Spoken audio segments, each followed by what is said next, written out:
ଥରେ ଦଳେ ବେଙ୍ଗ ଏକ ହଂସକୁ ପଚାରିଲେ, ତମେ କେଉଁଠାରେ ରହୁଛ? ହଂସଟି ଉତ୍ତର ଦେଲା, ମୁଁ ସମୁଦ୍ର କୂଳରେ ରହୁଛି। ବେଙ୍ଗମାନେ ପଚାରିଲେ, କ'ଣ ତମ ସମୁଦ୍ର ଆମ କୂଅଠାରୁ ବଡ଼? ହଂସ ହସିଲା ଏବଂ ଉତ୍ତର ଦେଲା, ତୁମ କୂଅ ଅପେକ୍ଷା ସମୁଦ୍ର କୋଟି କୋଟି ଗୁଣରେ ବଡ଼। ତାପରେ ବେଙ୍ଗମାନେ ତାକୁ ତାତ୍ସଲ୍ୟ କରି ଉପହାସ କଲେ ଏବଂ କହିଲେ, ଏ ମୂର୍ଖ ହଂସର କଥାକୁ କେହି ମଧ୍ୟ ବିଶ୍ୱାସ କର ନାହିଁ।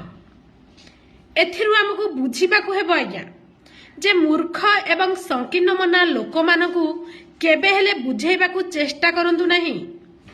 କାହିଁକି ନା ମୂର୍ଖ ଲୋକମାନେ ସତ ଜାଣିବା ପାଇଁ କେବେ ହେଲେ ଚେଷ୍ଟା କରନ୍ତି ନାହିଁ। ସତକୁ ପରଦା ଆଢୁଆଳରେ ରଖି ସବୁବେଳେ ନିଜ ଯୁକ୍ତିକୁ ଠିକ୍ ସାବ୍ୟସ୍ତ କରିବା ପାଇଁ ଚେଷ୍ଟା କରିଥାନ୍ତି।